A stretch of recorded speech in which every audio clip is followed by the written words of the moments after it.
Gente, sangue. Quantos litros de sangue você tem no corpo? Vai saber, né? 5 litros, 5 litros e meio, depende da altura da pessoa também, do peso dele, assim por diante. Gente, vamos lá. O sangue, então, ele é composto, tá? Aqui, ó. Ele tem uma parte amorfa, beleza? E ele tem os elementos figurados. A parte amorfa é o plasma, e no plasma sanguíneo, nós vamos encontrar o quê? Soro. Né? Você lembra que você vai ver em genética lá, você já viu, né? Claro. Soro, que tem lá a glutinina, a glutinogênio e assim por diante. Então, aqui, ó, água, proteínas das mais diversas, vitaminas, glicose, aminoácidos, ácidos graxos, sais, enzimas, hormônios, antígenos, anticorpos, gases. Esses gases aqui são os gases respiratórios, é claro, né? Íons bicarbonato e as excretas. Lembrando que as excretas, né, amônio e ácido úrico, só que a concentração maior é a concentração maior é de ureia. Tá, beleza. Lembrando que quando fala parte amorfa, é uma coisa que não tem forma definida, né? Tipo, só que ó, a parte amorfa não apresenta uma forma definida. O sangue tem forma definida? Não, por isso que ele é amorfo, tá? Amorfo é sem forma, beleza? Então, muito bem. Então, nós temos aqui toda a estrutura que existe no sangue, tá? Toda a estrutura que existe no plasma sanguíneo. E, é claro, o fibrinogênio. Você lembra que o fibrinogênio é uma estrutura responsável pelo quê? O fibrinogênio é uma estrutura responsável pela coagulação sanguínea. Eu vou contar uma coisa bem curiosa para vocês. A medicina moderna, ela conseguiu inventar um mecanismo, ela criar uma medicação que consegue reduzir a pressão arterial. Mas você acredita que a medicina moderna não criou um mecanismo para aumentar a pressão? Por que eu estou te falando isso? Sabe por quê? Porque eu tenho um colega que ele fez transplante de fígado, né? Ele é professor aposentado já, mas não trabalha mais. Ele fez transplante de fígado e você acredita que que depois do transplante a pressão dele só vive baixa e a pressão baixou tanto que ele se tornou uma pessoa assim praticamente cadeirante, ele mal consegue andar, entendeu? Devido à pressão tão baixa. E detalhe, todos os procedimentos e acompanhamentos foram feitos no Hospital Albert Einstein, tá? Então não foi brincadeira a coisa. E a pressão do cara não consegue aumentar. Ah, dá sal grosso para ele comer, não adianta. Entendeu? Então não adianta. Tá? Então a coisa mais ou menos nesse nível aí, certo? Então aí você que vai seguir a carreira médica, quem sabe você cria uma medicação para aumentar a pressão de quem tem a pressão muito baixa. Ó, agora por que eu falei isso? Porque quem mantém a osmolaridade, ou seja, são as proteínas no sangue, entre elas, né, a albumina, né, a albumina que está presente no sangue, entendeu? Então o sangue ele tem uma proteína que mantém ele isotônico em relação ao meio. Porque, por exemplo, se o sangue ele começar a ter alteração osmótica, você pode perder fluido, você pode ter problemas aí de inchaço em diversas áreas do corpo. Tá? Então, você tem uma pressão sanguínea devido à quantidade de substâncias que tem no sangue, para deixar ele isotônico em relação aos outros tecidos. Ó, então, água, proteína, vitamina, glicose, tem tudo no sangue, está vendo? Então, você pensa, o animal hematófago, né? Ele se alimenta, então, disso tudo. Então, quando vem um pernilongo, você já está oferecendo para ele, né? Claro que é uma piada ácida, né? Já está oferecendo para ele, ó, um alimento altamente nutritivo, né? O sangue. Você não está oferecendo, ele vem roubar de você, né? Certo? E os elementos figurados? Os elementos figurados, nós temos ali células, plaquetas, tá? Certo? Entre as células, nós temos os glóbulos vermelhos, que são os eritrócitos, tá? E os glóbulos brancos, que são os leucócitos. Os glóbulos vermelhos, tá ali, ó, hemácias, ok? Que vão transportar o oxigênio. E os glóbulos brancos, né? Entre eles os neutrófilos e linfócitos, que nós vamos comentar cada um deles agora. Belezinha? Ó, a primeira dica que eu dou já de cara. plaqueta, gente. Plaqueta, tá? A plaqueta, ela não é célula, tá? Por favor, plaqueta não é célula. A plaqueta não é célula, é fragmento de célula. Tá? Ela veio de uma célula que ela foi fragmentada, entendeu? Certo? Plaqueta não é célula, então já não cai nessa armadilha aí. Belezinha? Tá, muito bem. Então, alguém me perguntou, o mosquito não tem problema em relação ao tipo sanguíneo? Né? Não, para ele é totalmente indiferente. Tá? Igual a gente comendo carne, né? Não interessa a carne do boi, do tipo sanguíneo do boi, da vaca, do peixe, seja lá quem for, do frango, entendeu? Então não há diferença. Belezinha? Tá, então aqui você tem um quadro geral do que vem a ser todas as estruturas do sangue. Belezinha? Tá, muito bem. Ok? Aqui a composição geral do sangue. Vamos lá. Então o sangue é um tecido conjuntivo. 55% do sangue é composto de parte líquida. Ok? 55% do sangue é composto de parte líquida. E, é claro, os elementos figurados, aproximadamente 45%. Eu já falei para vocês o que o sangue transporta, né? Todos esses componentes aí que o sangue transporta. Então, a gente tem lá sais, hormônios, etc, etc, etc. Inclusive, no sangue, a coloração do sangue, você sabe que o sangue arterial e o sangue venoso, eles apresentam diferença na coloração. Você sabia, né? O sangue venoso, ele é um sangue mais, como que eu posso dizer? Mais escuro. O sangue arterial é um sangue mais vermelhinho. É claro que é pela concentração de oxigênio e gás carbônico isso pode dar uma alteração. Outra coisa também que é bom se atentar é que o tipo de alimento, momentaneamente, ele pode gerar como que eu posso dizer? Uma coloração, uma tonalidade diferente no sangue. Então, a gente escuta aí do pessoal da enfermagem, né, principalmente quem trabalha em bancos de sangue, que fala assim, não, o sangue de pessoas fumantes é um sangue mais escuro, é um sangue feio, né? O sangue de quem não é fumante é um sangue, como eu posso dizer, mais vermelhinho e tal. Então, gente, tem essas situações aí que a gente acaba escutando e vendo. Pessoas que ingerem muita gordura, o que vai acontecer? Normalmente, no momento que você está comendo gordura, ele pode dar uma alteração na cor do sangue também, tá? Então, varia de acordo com a alimentação. Isso é uma curiosidade, tá? Beleza? Então, tem plasma e elementos figurados, é isso que você precisa saber exatamente do sangue. Que o sangue vai transportar tudo que você considera como importante, né, para a sua sobrevivência. Aí, é claro, exercer proteção contra diversos indivíduos. E você concorda comigo? Vamos fazer uma pergunta aqui. Vamos fazer uma aula de perguntas e respostas, tá? O sangue, ele interfere no controle, na manutenção da temperatura corporal? Você acha que sim ou não? Hã? Acho Você que nunca, sim. é claro, né? Você nunca tinha pensado nisso, né? Pô, o sangue ajuda a regular a temperatura corporal? É claro que sim. Seu sangue está circulando aí, em média, numa temperatura de aproximadamente 36 graus, né? 37, certo?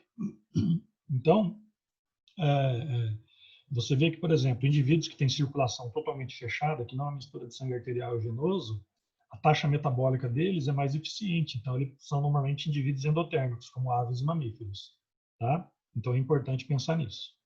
Okay? O sangue, então, ele é importante, tá? Não só para transportar tudo isso de substância do corpo, mas como proteção também, ele transporta os anticorpos, células de defesa e, é claro, ajuda a regular a temperatura corporal. Tá. O sangue, ele é produzido constantemente, tá? O sangue é produzido constantemente. A todo momento o sangue é produzido. Então, não tem assim, ele é produzido de dia, de noite, de manhã, à tarde. Não, a produção é constante. Porque, primeiro, se você parar para analisar, um glóbulo vermelho, que é uma hemácia, ele tem um período de duração aí de aproximadamente, como que eu posso dizer? 120 dias, um glóbulo vermelho. Então, você tem células sendo eliminadas e sendo substituídas constantemente. Lembrando que o sangue é produzido aonde? Na medula óssea vermelha. Uma dica aqui importante é que, pensa comigo, vamos lá, outra pergunta. Hoje eu vou fazer aula diferente. Vou fazendo perguntas, né, para tentar obter respostas, é claro. Aqui não é uma avaliação, aqui é um bate-papo, tá? O feto ainda em desenvolvimento, nos primeiros meses de vida, ele apresenta o próprio sangue, correto?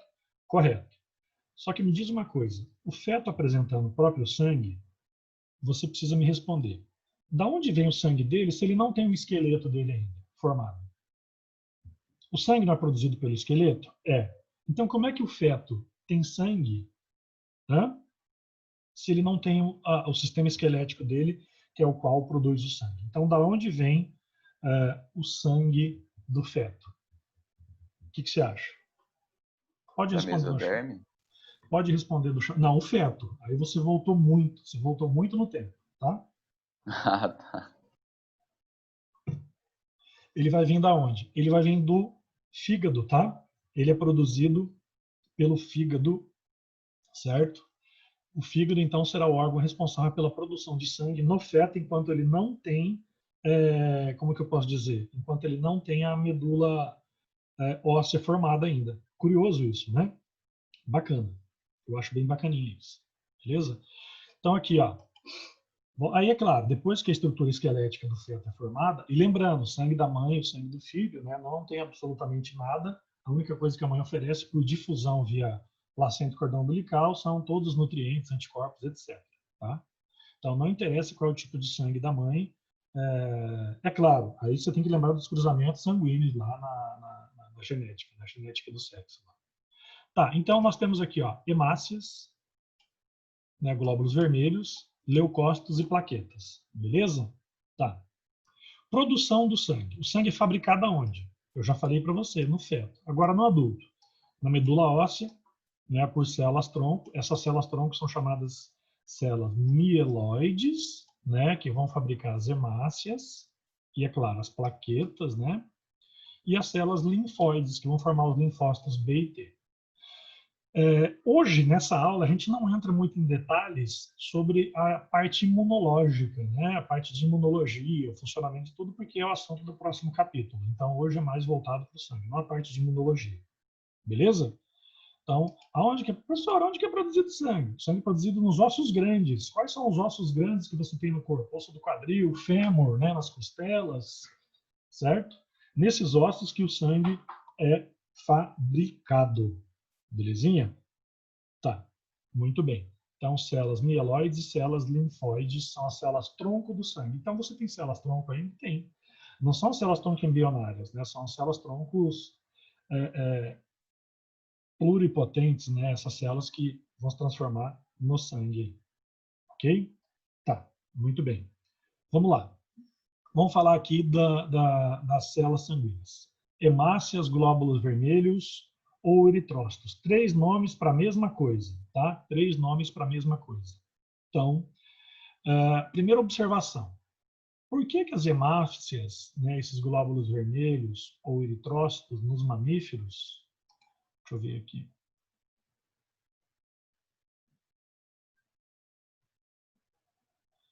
Tá, isso. Placenta, isso, cordão umbilical, né, que vai transferir os nutrientes, anticorpos, etc., gases respiratórios para o feto, tá, mas não sangue, tá? A mãe não manda sangue para o feto. A outra pergunta é, se a pessoa sofrer uma amputação, ela perder um membro, ela vai ter problema na produção sanguínea? Olha, vamos pegar assim, matematicamente falando. Ela tem uma massa corporal, vamos pegar aqui, ó, eu tenho 110 quilos. Se eu perder uma perna, sei lá, uma perna minha deve pesar o quê? Uns 15 quilos. Então eu vou ter 15 quilos a menos de massa. Eu não sei o peso de uma perna, tá? Gente, não desconta para mim. Então eu vou ter 15 quilos, eu vou ter uma porcentagem a menos, né, para repor, para oferecer nutrientes, para oferecer oxigênio, para oferecer gás, para oferecer tudo. Então, consequentemente, é proporcional. Né? A produção de sangue vai ser diretamente proporcional à massa corporal. Tá? Então, se a pessoa perder um membro, vai comprometer, mas em compensação, como ela perdeu aquele membro, Então, é igual consumo de combustível no carro, né? Um carro transportando uma pessoa, ele tem um X consumo de combustível. Agora, ele transportando 5 pessoas, esse mesmo carro, ele vai ter outro consumo de combustível, entendeu? Isso é um raciocínio assim, tá? Belezinha, mas fiquem à vontade de perguntar. Eu acho legal essa interação. Ó, então, glóbulos vermelhos, hemácias, eles sempre vão apresentar, então, essa nomenclatura, tá? Você pode ver eritrócitos, hemácias, glóbulos vermelhos, não vai confundir. Então, em média, 5 milhões de milímetros cúbicos que vai encontrar. No homem tem um pouquinho mais na mulher, porque realmente a massa muscular do homem é maior, tá? E é claro, a proteína principal que existe no sangue humano é a hemoglobina. Lembrando que no músculo é a mioglobina, tá? Você tem a hemoglobina, que é presente nas hemácias, e a mioglobina, que é a proteína vermelha do sangue. Então, uma dica rápida aqui. Uma curiosidade, quer dizer. Quando você come carne de churrasco, o que eu posso dizer é que você nunca comeu carne sangrando, tá? Você nunca comeu carne sangrando. Só se você matou o animal no pasto e já igual um leão, né? E já foi mordendo ali na jugular dele, ali, já arrancando os pedaços e comendo. Aí você ingeriu o sangue. Agora, por quê? Sabe por quê? Porque a mioglobina, que é o pigmento vermelho que transporta oxigênio nas fibras musculares, a mioglobina, durante o cozimento da carne, quando você compra essa carne no açougue, etc. e tal, ele com água, ele acaba liberando aquele um líquido muito semelhante ao sangue. Então você não comeu com sangue, tá? Uma curiosidade, certo? A não ser que você matou o animal na hora ali, não é? O animal está se debatendo ainda e você está mastigando ali, tá? Sei lá, tipo chinês, né? Ó, então, hemoglobina, certo? As hemácias, gente, uma coisa interessante. Então, as hemácias são produzidas por quais células? As hemácias são produzidas por células chamadas eritroblastos. Eu vou digitar aqui. Ó. Eu vou na maciota, tá? Vou na tranquilidade, sem pressa, tá? Aqui, ó. As hemácias, elas são produzidas por células chamadas eritroblastos, beleza? Então, elas são fabricadas, produzidas eles sofrem diferenciação, né? Então a sua medula produz uma célula chamada eritroblasto que se transforma na hemácia. Como que ela faz para se transformar na hemácia? Ela vai perder as suas organelas, ela vai perder o núcleo ali, né? Porque a hemácia não é a nuclear nos mamíferos. É claro, o objetivo da aula é a gente especificar, né, o sangue humano, certo? O sangue humano. Então, existe uma célula chamada eritroblasto que vai dar origem aos eritrócitos. Então, como que ela dá a sua origem? Ela cospe o núcleo fora, cospe as mitocôndrias fora. Então, por isso que você não consegue fazer um teste de paternidade olhando hemácias, né? É óbvio, porque ela não tem núcleo, ela não tem mitocôndria, ela cospe fora.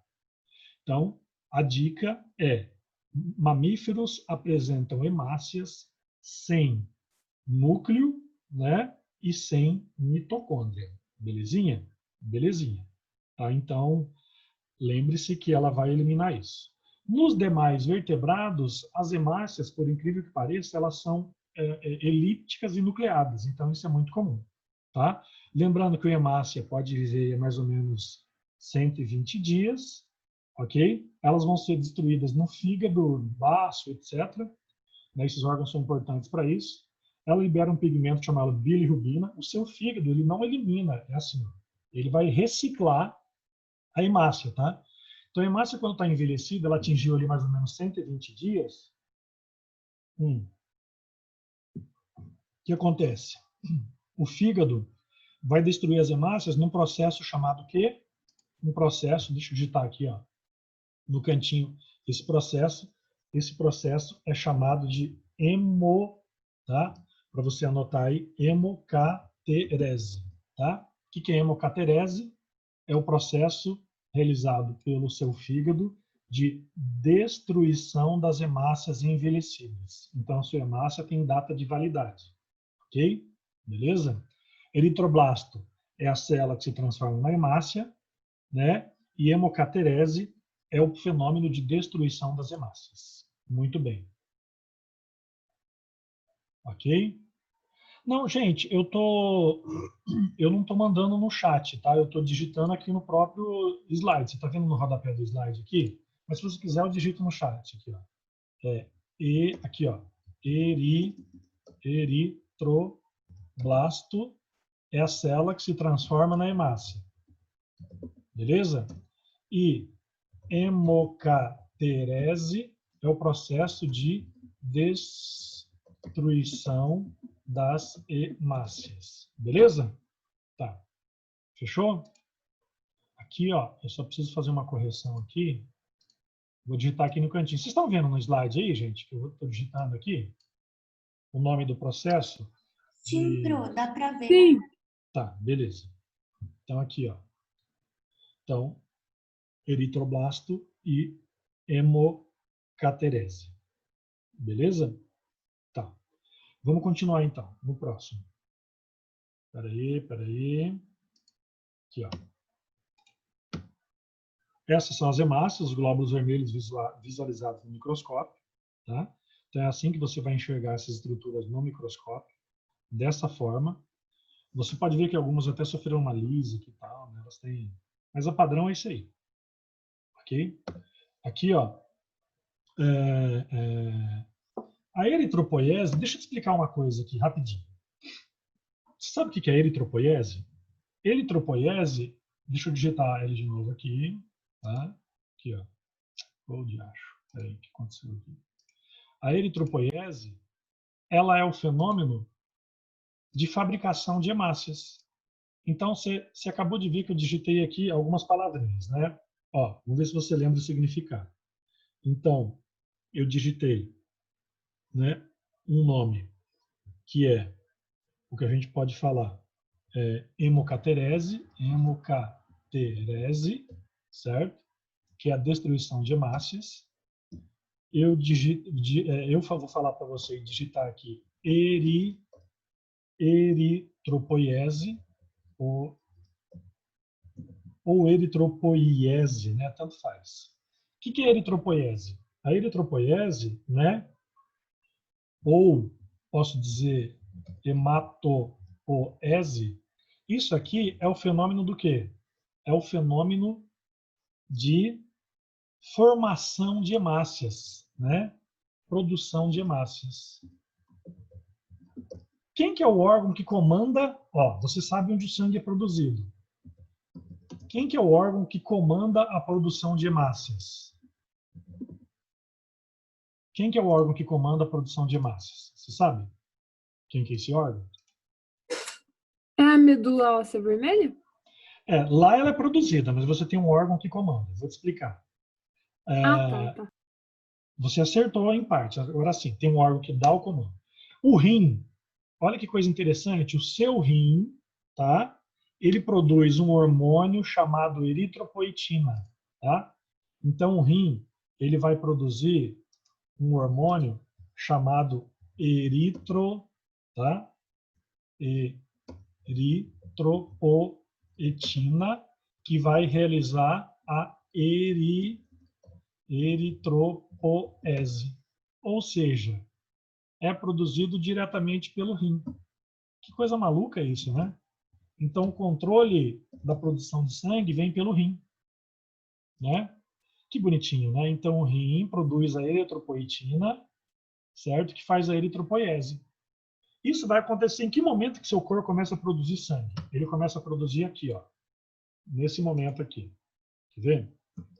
O que a gente chama de poliglobulia das altitudes, tá? Deixa eu apagar isso aqui, senão fica suja a tela.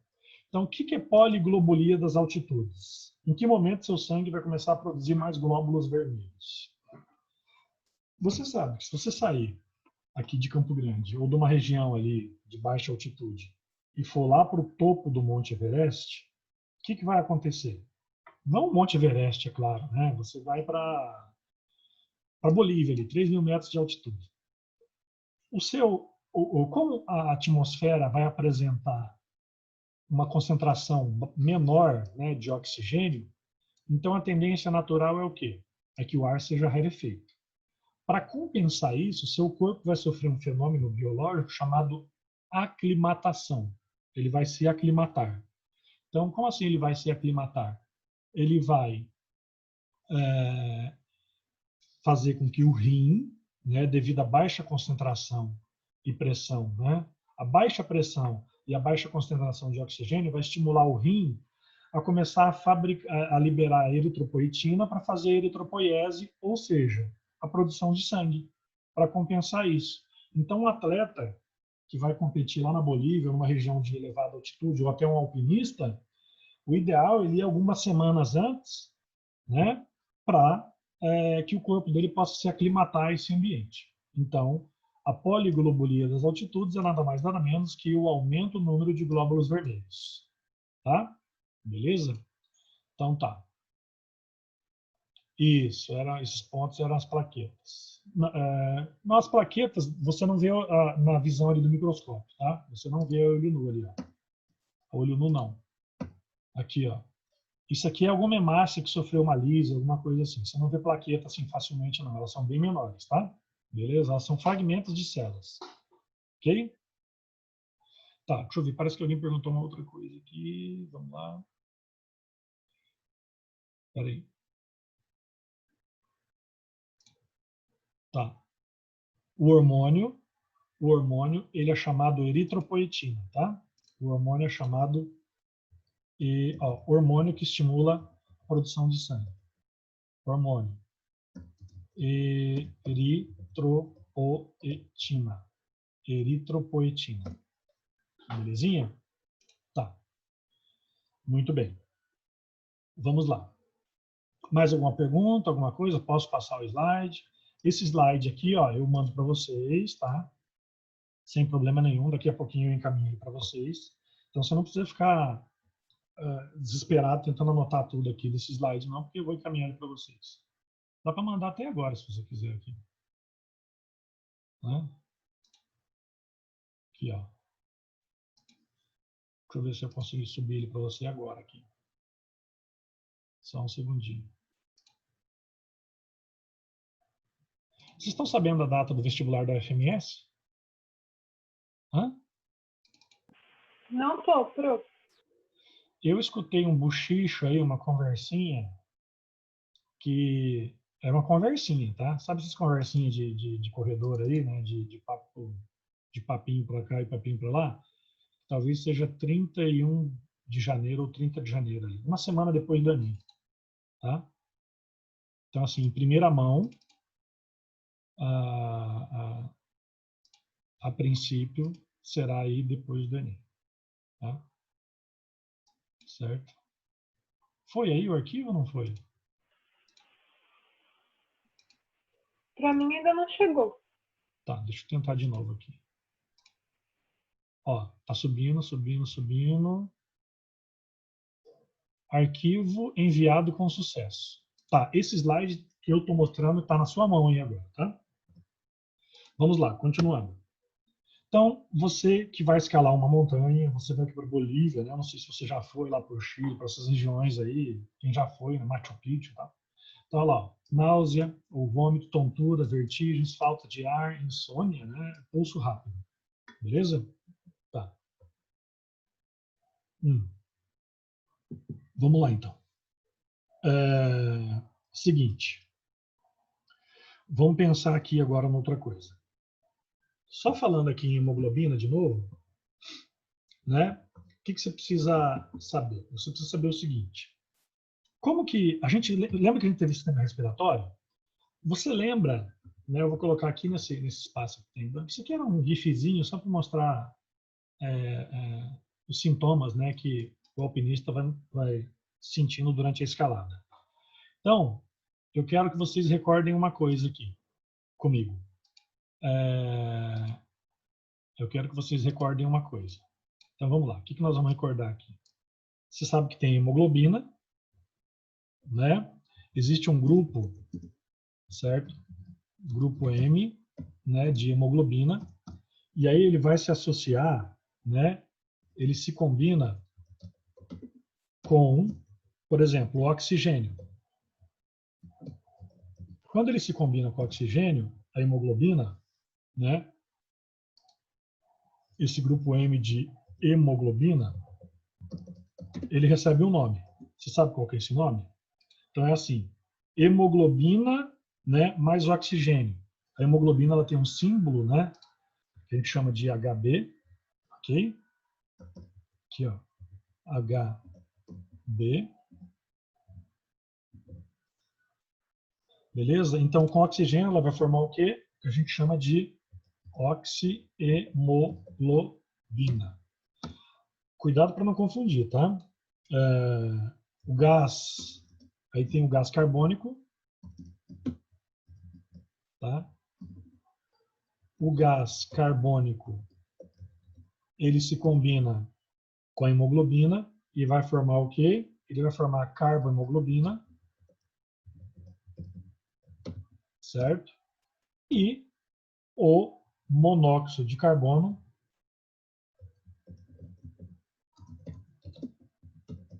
ele se combina com a hemoglobina formando a carbohemoglobina. Carboxihemoglobina, tá? Carboxihemoglobina. Muito bem. Então a gente tem aqui, ó, oxihemoglobina, oxigênio mais hemoglobina. Carbohemoglobina, gás carbônico mais hemoglobina. E, é claro, o monóxido de carbono mais a hemoglobina vai formar a carboxihemoglobina. A gente viu isso aqui lá em sistema respiratório. Belezinha? Belezinha. Gente, a anemia é uma doença ligada ao sangue, não é? O que a anemia é? A anemia é uma doença o quê?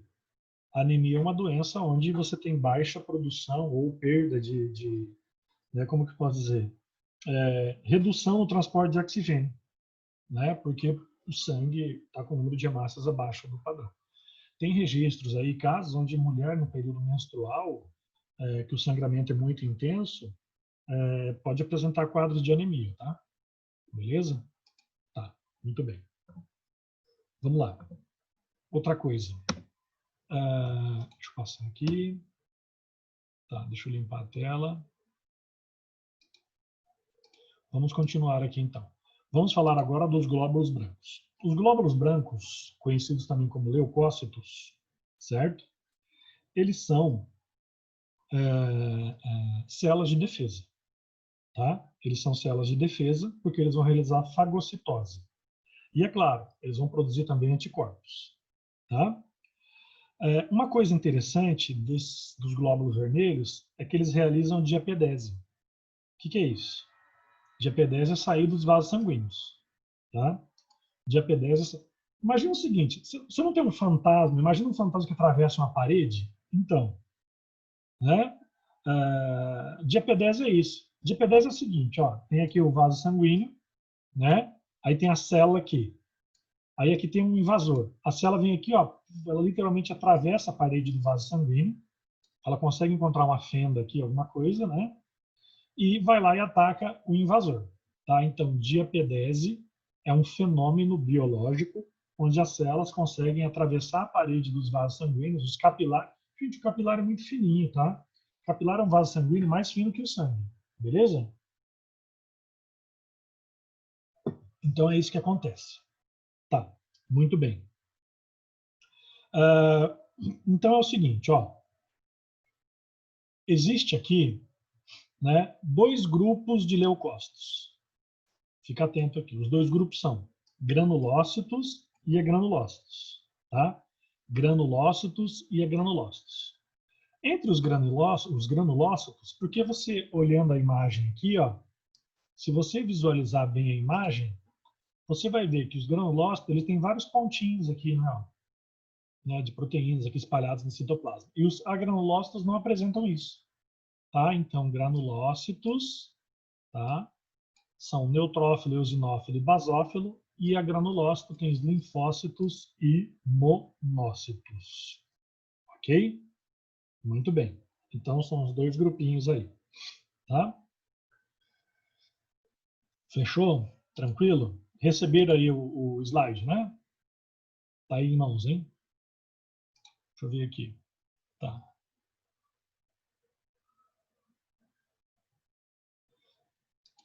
Tá, beleza. Então tá.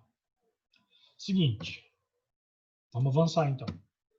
Ó, sabe o que é isso aqui? Isso aqui é pus. O que é pus?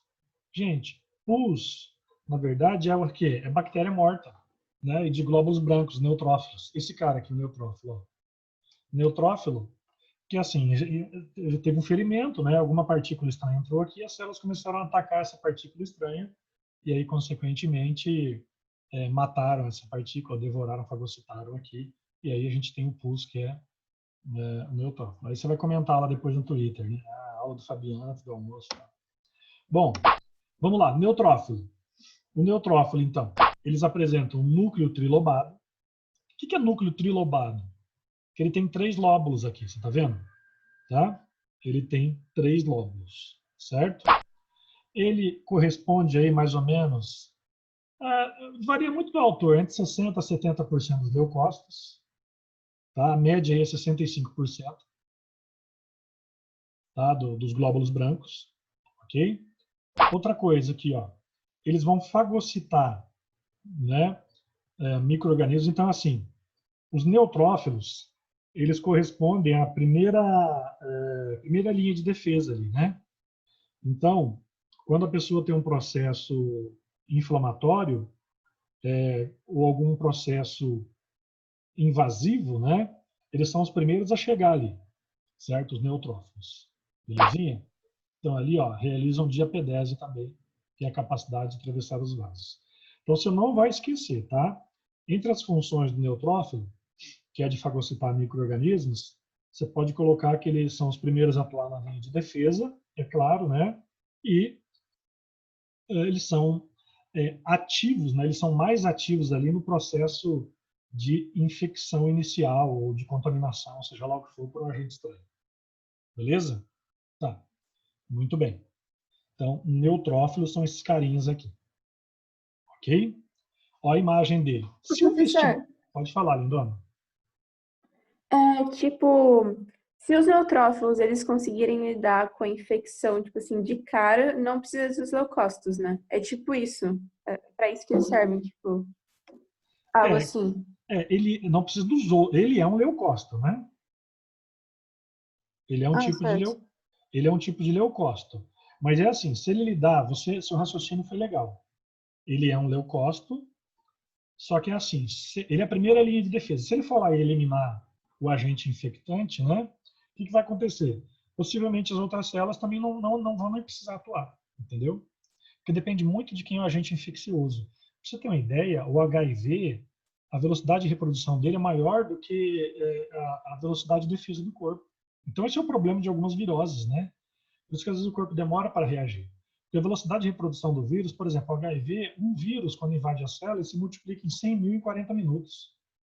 Tá entendendo? Então, por isso que a questão da imunidade demora alguns dias, né, para responder à invasão do corpo, as células de defesa, tem tudo isso. Entendeu? Certo?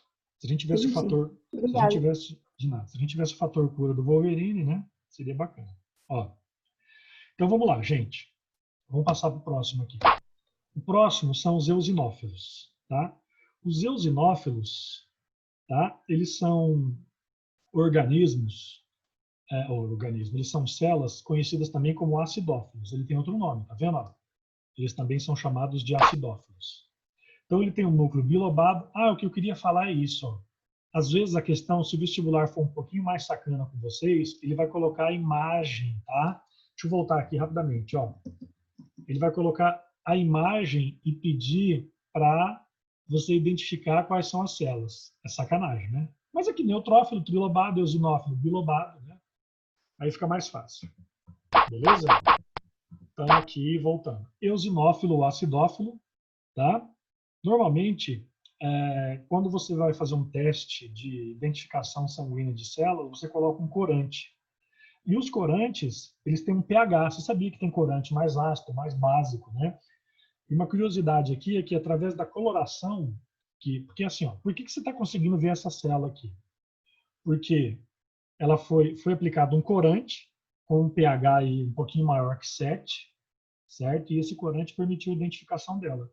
Agora, por exemplo, o neutrófilo, o pH tem que ser aproximadamente neutro, próximo a 7 do corante, para poder ser identificado. Tá? Então, na visualização, quando você coleta o sangue da pessoa, você coloca na lâmina, né, e pinga ali o corante. Então, o pH do corante interfere no tipo de coloração também. Só outra curiosidade aqui. Bom, então o eosinófilo tem um núcleo bilobado, tá? Certo? Ele corresponde aí a 4% dos leucócitos, média 3%. E ele vai apresentar, entre funções, combater invasores de grande porte. Na internet está cheio de vídeos, né? Eu tinha até postado no Instagram um tempinho atrás, cheio de vídeos. Parece um linchamento, assim, sabe? Quando junta uma galera em cima de um indivíduo, assim, um monte, aquelas brigas de torcida, né? Cai um torcedor, entra no caminho errado, vem 150 pessoas e começa a espancar ele. Claro, uma cena terrível, né? Então, o que vai acontecer? Os eosinófilos ou acidófilos, eles combatem invasores de grande porte. Olha o macete aqui, ó. Qual o grupo de células de glóbulos brancos de leucócitos que combatem invasores de grande porte? Os eosinófilos, tá? Ou acidófilos. Belezinha? Tá. Uma coisa também, eles vão liberar toxinas, né? Nesses eosinófilos, aliás, nesses invasores aí, certo? Também realizam a diapedese, não vai esquecer, tá? Certo? Beleza? Então é assim, imagina que aqui tem um verme parasita, uma larva, alguma coisa que invadiu o corpo, tá? O que vai acontecer? Vai começar a chegar aqui nele um monte de eosinófilo, assim, ó. Multiplicando em cima dele, ok? Então, eosinófilo. O que é importante saber do eosinófilo? Isso aqui, cara, ataca organismos de grande porte, tá? Belezinha? Vamos lá, então. Continuando aqui. O basófilo. Aqui, ó. Olha o eosinófilo. Olha o basófilo. O basófilo, núcleo irregular, tá? Ele corresponde aí a, em média, 1% dos glóbulos brancos. Então, é bem pouquinho dele, né? Certo? Quer ver? Vamos fazer o seguinte. Outra pergunta de vestibular muito tradicional, já caiu no Enem mais de uma vez. Eu quero que você me responda uma coisa. Vou até dar um pause aqui, né, assim, no slide aqui. Deixa eu só abrir o slide, né? Eu vou dar um pause aqui. Eu quero que você raciocine o seguinte. Pode fechar o olho, pode olhar para o lado aí e pensa assim. Chegou um paciente no hospital. Esse paciente apresentou um número elevado de glóbulos brancos e um número baixo de glóbulos vermelhos. O que esse paciente tem? Que tipo de doença ele tem? O que ele está apresentando? Sintomas, né? Foi feito um exame de sangue, né? Eu poderia perguntar isso de duas formas. A primeira forma é: o paciente apresentou número baixo de hemácias e número elevado de glóbulos brancos. Então, esse paciente pode estar com processo anêmico, né? E inflamatório, ou infeccioso, assim dizer. Beleza? Ou eu poderia fazer a pergunta invertida para você. Como assim eu poderia fazer a pergunta invertida? Olha, o paciente chegou no hospital apresentando sintomas de anemia e febre, né, por exemplo, que representa um quadro de infecção, né? Aí ele joga uma tabela para você, mostrando os índices, né, de exame de sangue. Ele olha, o padrão normal, a quantidade de células é X. Esse cara está com quantidade elevada, está muito baixo, ou está muito elevado ou está muito baixo. Você entendeu? Teve um caso uma vez que minha mulher foi fazer um exame de sangue, né, para ver o colesterol, tudo. Cara, e o número de leucócitos dela estava elevadíssimo. Só que aí que a gente não se atentou. Né, o cara falou, nossa, o que é isso? É leucemia, né? Câncer no sangue? Não. É que ela estava gripada quando ela fez o exame de sangue. Para ver o teste de colesterol, ela estava gripada. E aí já apareceu o número de glóbulos brancos muito alto. Tá? Entendeu? Então eu quero que você entenda o seguinte, é uma questão, normalmente as questões são fáceis sobre isso. Tá? Pô, se o cara está com o número de glóbulos vermelhos muito abaixo da média, né, ele pode estar com o que a gente chama de eritropenia, né? Ou se ele tiver com um número elevado de glóbulos brancos, ele pode estar com um processo infeccioso. Belezinha? Voltando aqui, basófilo. Então, o basófilo, 1% das células. Os basófilos liberam histamina, gente. Tá? A histamina, ela vem de um aminoácido chamado histidina, ok? A histamina, ela provoca o que a gente chama de vasodilatação, tá? E, consequentemente, aumenta a permeabilidade dos capilares sanguíneos. Ok? Então, a histamina é o que provoca o inchaço, tá? A histamina provoca o inchaço. Então, você já tomou uma picada de um marimbondo, de um inseto, onde no local dessa picada ele vai ficar inchado. Então, essa vasodilatação provocada pela histamina, ela facilita o quê? Ela facilita a saída dos leucócitos e dos anticorpos, né? Para quê? Em direção ao tecido lesionado, pela a substância estranha ali. Entendeu? Então, a histamina, ela aumenta a permeabilidade dos vasos, tá? Ela é responsável pelo inchaço, que a gente chama de edema, né? E a vermelhidão, que é o eritema.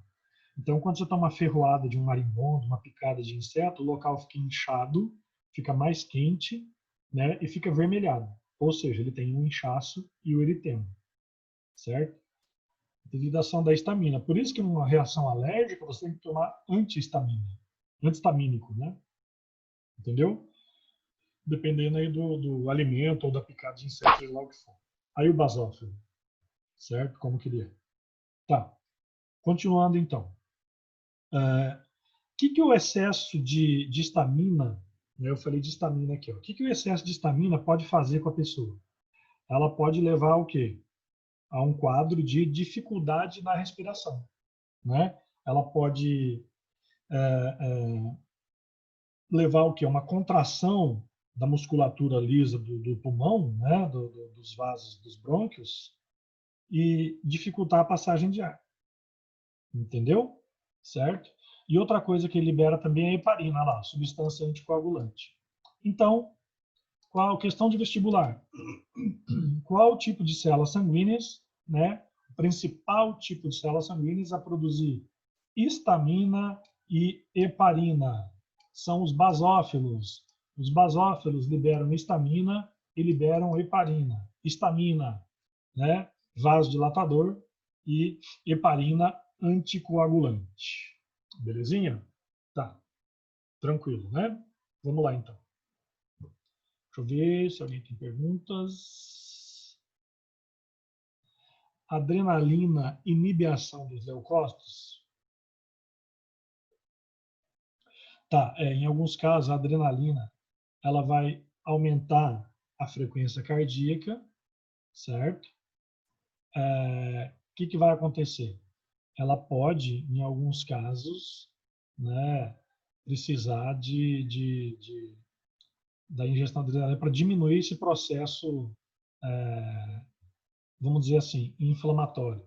Né? Não inflamatório, mas esse processo da reação alérgica, ok? Desses sintomas da histamina e da heparina. Belezinha? Tá.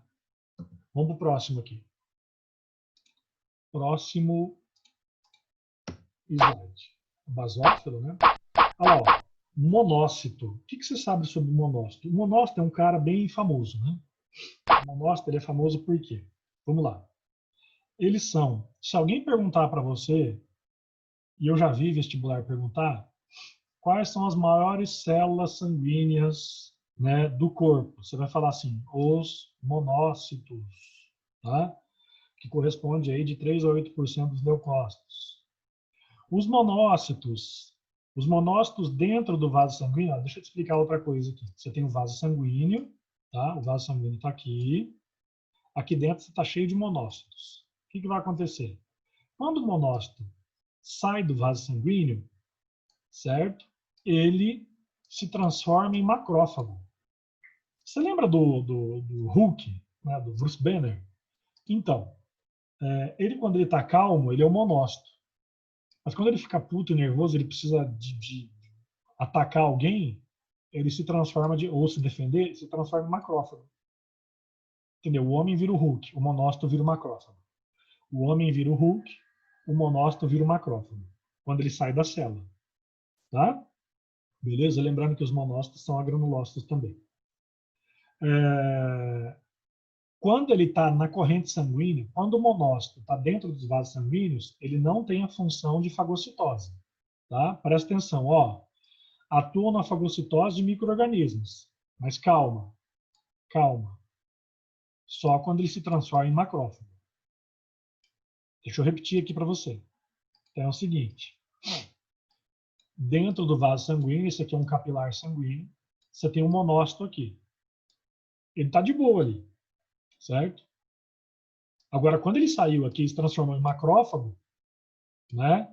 Quando ele se transformou em macrófago, o que acontece? Aí ele adquire a capacidade fagocitária. Belezinha? Certo? Então, o monócito, ele vira macrófago. Deixa eu digitar aqui no cantinho para vocês. Ó.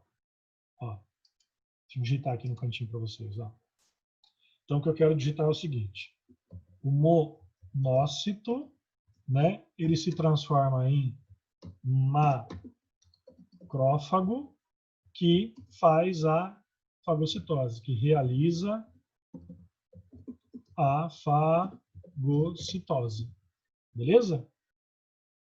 Então, o raciocínio é esse. Tá? Professor, Pode falar.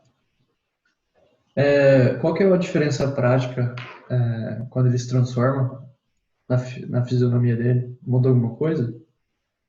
Na verdade, não muda muita coisa aqui. O que acontece é que nesse processo, porque assim, quando ele fala se transforma, é a transformação dele, entendeu?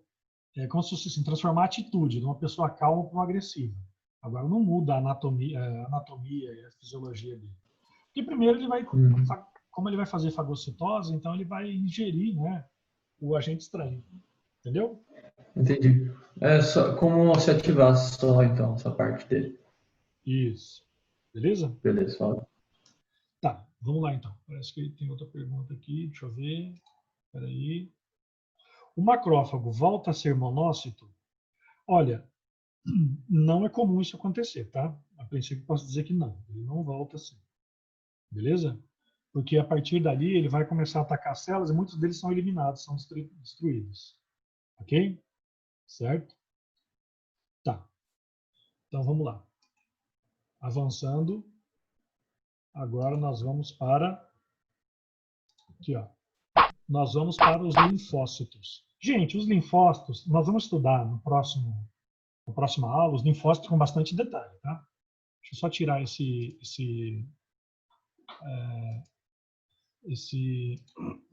escrito aqui. Então, os linfócitos, olha lá, 20 a 30% dos glóbulos brancos, tá? Ele tem um núcleo bem redondinho, né? Se você ver na imagem, ele é um granulócito. Eles têm dois tipos, é o linfócito B e T, tá vendo os linfócitos aqui na célula, o núcleo é bem redondinho, né? Tá vendo? Os linfócitos B e T, ok? Eles são responsáveis pela imunidade do organismo, não vai esquecer. Os linfócitos B têm esse nome por quê? Porque ele vem de uma estrutura conhecida como bursa de Fabrícios. Deixa eu digitar aqui. Da onde que veio isso? Ó, linfócitos B vem de um nome chamado bursa de Fabrícios. Cara, por que chama linfócito B? Porque ele recebeu esse nome, bursa de Fabrícios. Porque quando eles estudaram isso pela primeira vez, o que é bursa de Fabrícios? É um tecido que é encontrado na cloaca das aves. E o cientista estudando isso, ele viu uma quantidade de linfócitos nessa área. E por isso que ele deu esse nome, bursa de Fabrícios. Tá? Então, o que o linfócito B faz? Ele é responsável por produzir imunoglobulinas. O que são imunoglobulinas? Imunoglobulinas são anticorpos, tá? Beleza? Então, eles são responsáveis por produção de anticorpos. Qual que é a principal função dos linfócitos B? A principal função dos linfócitos B, tá, é produção de anticorpos. Só que para isso acontecer, tem outra transformação aqui, ó. Deixa eu digitar aqui no cantinho também, tá? Tem outra transformação aqui. A transformação é o seguinte. A transformação vai ser que os linfócitos, né, eles vão se transformar em plasmócito, olha só, linfócito. Ele se transforma em plasmócito, que, consequentemente, produz anticorpos. Viu? Ele produz os anticorpos. Belezinha? Tá? Então, linfócito vira plasmócito que produz anticorpos. Monócito, o que o monócito se transforma? O monócito transforma em macrófago. Então, olha lá. Linfócito vira plasmócito. Monócito, macrófago. Linfócito, né? Linfócito, ele vira plasmócito e monócito vira macrófago. Não vai esquecer, não vai confundir, tá? Belezinha? Tá. Muito bem. Os linfócitos T, depois, na próxima aula, a gente vai estudar detalhadamente a ação, os tipos de cada um deles, tá? Os linfócitos T, certo? Você tem aqui o CD4 e o CD8, tá? O CD4, ele pode ser chamado também de T4, tá? Ele pode ser chamado de T4 ou auxiliar, certo? E o CD8, ele pode ser chamado de T8 ou linfócito citotóxico, como está aqui, ó, auxiliar, né? Certo? T4 ou T8. Lembrando, o HIV, né, ele destrói os linfócitos T4, tá? O HIV destrói os linfócitos T4. Então, linfócito vira plasmócito, produz anticorpos. Belezinha? Então, a ação dos linfócitos, né, é justamente o quê? Desses linfócitos T, é estimular as outras células, né, e atacar e destruir células infectadas. Então, olha que interessante, o linfócito CD8, sabe o que ele faz, o linfócito CD8? Ele invade ele consegue reconhecer uma célula sua que está contaminada. Então, imagina assim, ó, tem uma célula do seu corpo que um vírus invadiu ela. O vírus está dentro da sua célula. O linfócito CD8, ele consegue identificar isso aqui, ó, certo? Ele consegue detectar uma célula doente, certo? Uma célula que foi contaminada. Bacana isso, né? Certo? Tá, belezinha. Vamos lá. Continuando. E aí, nós vamos aqui, ó. Deixa eu limpar a tela aqui, para os trombócitos, né? Os trombócitos. Os trombócitos, então, eles são chamados de plaquetas, tá? Os trombócitos são chamados de plaqueta. Então, a gente vai falar aqui, ó, do processo de coagulação sanguínea. Então, assim, existem células no seu corpo chamadas megacariócitos, tá? Tem células chamadas megacariócitos, tá? Essas células, elas começam, seu corpo produz as células chamadas megacariócitos. Essas megacariócitos, elas começam a se quebrar. Imagina um brinquedo que é um Lego, imagina uma célula que foi feita por um Lego, aí de repente ela começa a desmontar. E cada pedacinho dela se transforma numa plaqueta, tá? Então, o que vai acontecer? Essas plaquetas, né, elas começam a liberar enzimas para estimular a coagulação sanguínea. A quantidade normal, 250 mil a 300 mil. A dengue hemorrágica, ela começa a diminuir as plaquetas assim, ó, consideravelmente, tá? Cair e ficar abaixo de 100 mil, certo? E aí a pessoa pode ter um processo hemorrágico, ok? Tá, então lembre-se, o megacariócito se transforma em plaqueta, tá? Os megacariócitos, eles têm núcleo, tá? São células normais. Só que aí ele vai se desmanchando, vai se desprendendo aí e se transforma nas plaquetas, ok? Em fragmentos de célula. Tá, como que é o processo de coagulação? O processo de coagulação, ele consiste no seguinte. Quando você tem uma lesão, vou deixar o slide montado aqui, vai que você quer copiar, né? Aqui, ó. Quando você tem um processo de coagulação sanguínea, você tem um ferimento. Você sofreu um corte. Ah, você foi andar ali, você esbarrou na parede, cortou o dedo, foi lá. Daí você tem uma lesão. Essa lesão ocorre na parede do vaso sanguíneo, certo? O que vai acontecer? As plaquetas, imediatamente ali, vão começar a liberar uma enzima, né, chamada tromboplastina, certo? Né? Ou ela pode ter outro nome. Ela pode ser chamada tromboquinase. Tá? A tromboplastina pode ser chamada de tromboquinase. Certo? Beleza? É interessante que a tromboplastina, eu vou dar uma dica aqui para você, ó, ela inibe a ação da heparina, né? Sabia? Uma curiosidade aqui. Tá? Por quê? Porque sem heparina,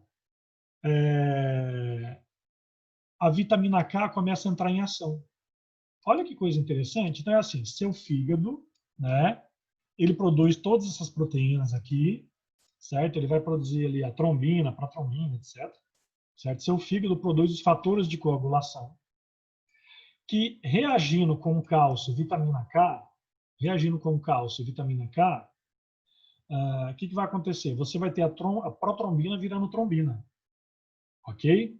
E aí o que acontece? No momento que as plaquetas começam a liberar a tromboplastina, ela inibe a ação da heparina. Então, por isso que ocorre essa reação química aqui. Então, quando você sofre um corte, um ferimento, certo? Quando você está machucado, as plaquetas liberam tromboplastina, né? Que inibe a heparina, certo? E aí, consequentemente, sem heparina, a vitamina K e o cálcio vão fazer a trombina se transformar em protrombina. Entendeu? Eu vou repetir essa parte para você. Quando então você tem uma lesão, um machucado, né, as plaquetas liberam tromboplastina ou tromboquinase, que inibe a heparina. Consequentemente, sem heparina, a vitamina K, né, juntamente com o cálcio, ela vai fazer o quê? Ela vai fazer a protrombina se transformar em trombina. Até aí tudo bem, né? A trombina, ela vai agir sobre o fibrinogênio, certo? Ela vai agir sobre o fibrinogênio, transformando o fibrinogênio em fibrina, ok? E aí a fibrina é o que vai formar o coágulo sanguíneo. E esse coágulo, então, né, é cheio de células. O coágulo, ele vai começar a aglomerar um monte de células dele para quê? Para obstruir a perda de sangue, para tampar o ferimento. Certo? Ok? Beleza? Então, esse é o processo de conversão do processo de coagulação sanguínea aqui. Tá? Certo? Então, existem fenômenos aí que eu posso dizer assim, como que eu faço para obter o plasma, né, com fibrinogênio? Você coloca um anticoagulante, que é a heparina, né, e depois faz centrifugação. Aí você tem o plasma, né, com fibrinogênio. O plasma sem fibrinogênio, ele é o soro. Tá? Ele é o soro. E o que é o fibrinogênio? O fibrinogênio é essa proteína que vai ser transformada em fibrina. Beleza? Então o fígado produz aqui a protrombina e produz o fibrinogênio. Beleza? No qual são convertidos por esses elementos aqui, cálcio e vitamina K. Por isso que uma pessoa que não ingere vitamina K, ela pode ter hemorragia, né? A filoquinona. Belezinha? Tranquilo? Então,